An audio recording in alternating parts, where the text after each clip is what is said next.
Hey guys, welcome to another episode of Tac Tuesday. Before we get into the topic that we're going to discuss, I just wanted to talk about why Tac Tuesday, right?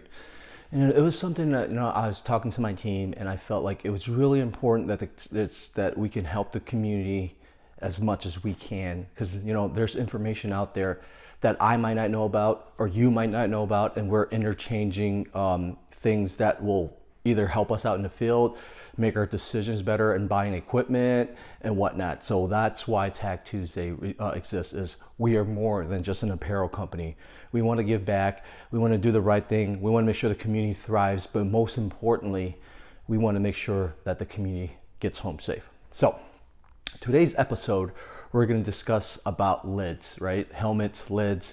If you're on patrol, you're in the military, you're on a SWAT team, or maybe you're just a gear hoard, you just want a nice lid. I think it's really important that you choose the right one for you. And I understand that budget comes into play, guys. I understand that money is a big issue. It is always is. But there's certain things you cannot go cheap on.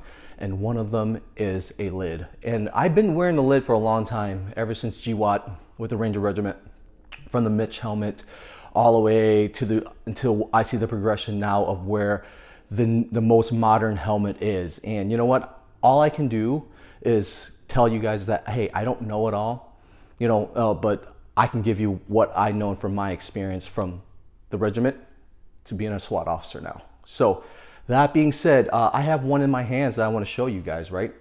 And I get a lot of DMs and questions about like, hey, what lid do you recommend? What lid? And I always tell people, do not go cheap on your helmet system, right? Because the thing is here to save your life. So the last thing you want to do is get a really cheap helmet because you're thinking you got a deal. But it's not providing the ballistic protection it's claiming to, or it hasn't gone through rigorous testing because it's a small company and it doesn't have that budget to do so.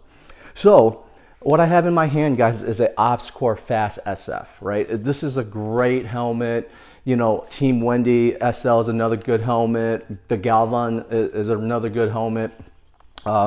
So it's not just one helmet I'm trying to recommend. This is the one I have, and this is the one I've been running for a long time, so I'm going to talk about it. I love this helmet. Super lightweight, super comfortable. It has the octal assist in the back to tighten up to your noggin so that if you're moving around and whatnot, it's not going to like shift around in your head, and I think that's very important, right? So what do you look for in a helmet? To me, what I look for in a helmet is comfortability. How does it fit in my head? Is it too loose? Is it moving around too much? That's a no-go. You want a helmet that sits perfectly on your noggin, that gives enough. I would say the top of the lid right by your eyebrows is where is a good point that helmet fits you, right? And yeah, technology's gotten so far. This helmet is so light, guys. Super light. I used to wear a Mitch, right? And that thing is a little heavier. Ounces equals to pounds, and that's the damn truth. As lame as I don't like to say it, but it is the truth. What is the downfall of having a high cut helmet, right? I mean, the thing about having a high cut helmet is, hey, you're losing that ballistic protection, right? A Mitch helmet will come underneath, it'll cover your ears just in case a round flies and hits you right in your ear. So that's the downfall of having a high cut helmet. What's the part about having a high cut helmet? Well, having a high cut helmet, one of the good things about it is now you can put on outside ears, right? With the other helmet system, you cannot. The one that's covering your ears. So that being said, I recommend that you guys invest in a great helmet because it really does matter. And plus, because it's here to save your life, right? And let's move on to what should you put on your lid. Well, it really depends on what you do. Are you just in law enforcement? You need a good lid just in case of an active shooter or a high threat situation so you can throw it on. You might need different things, right? So let's talk about that. If you are a law enforcement officer and you work a lot of overtime and you have a lot of money saved up and you're going to invest in an awesome helmet like this, well, you know what? If you've gone this route this far, go all the way. Get a nice pair of ears, OpsCore amps make a great one.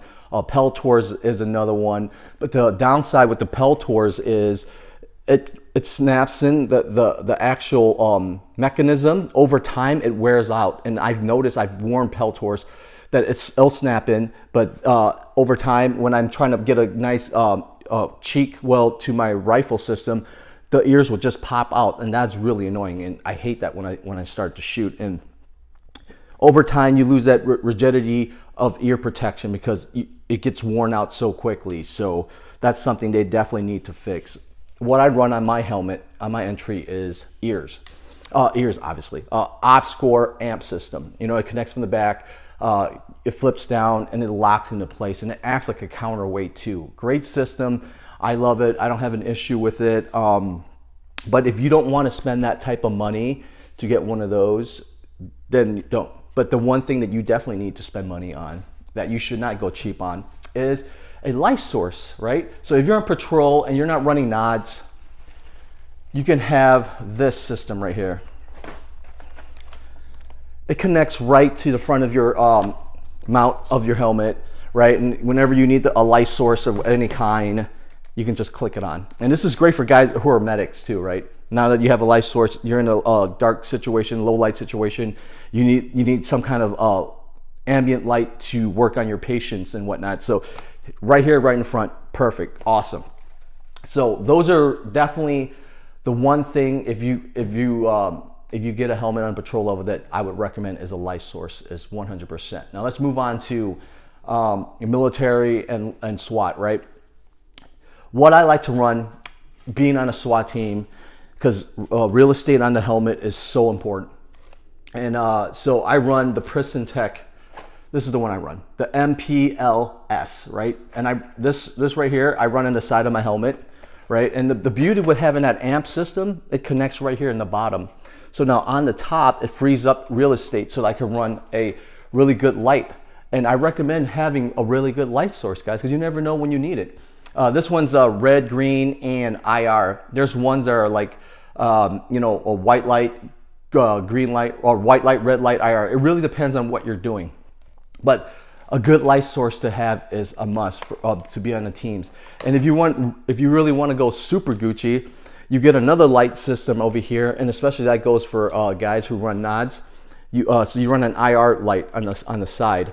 You would flip it up so that the flood of the light amp will hit the ceiling, and it'll do like almost like a splash of visible IR spectrum when you're under nods. So that's a really good part. So that, and if you're running a some kind of marking system, you know, you can put it in the back depending on what you do, if you need it or not, and obviously a mount for your nods. So yeah, that's where I wanted to cover, and I felt like it's really important.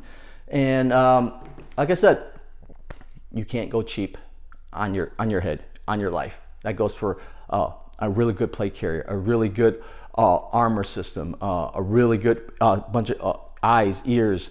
Those things you can't go cheap on, right? Because your life depends on it. So thank you guys for tuning in to this week TAC Tuesday. That's what I wanted to cover.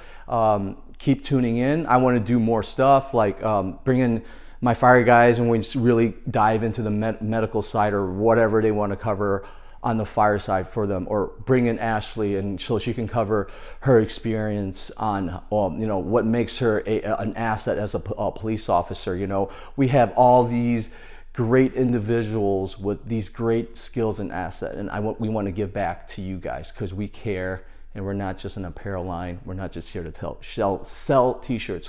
We're here to save lives. We're here to change people's mindset so they know that no matter the field that you raise your right hand to, it's a dangerous job. So we have to be a professional. We have to act a certain way, think a certain way, perform a certain way, because we care about our guys and gals to our left and right. We met their families, and we want to be sure that we bring each other home every single night. So thank you guys. If you guys have any questions, please feel free to comment below. I'll definitely answer them, or my teammates will answer them, and we'll get everything rolling. And we'll see you guys in the next TAC Tuesday. Take care.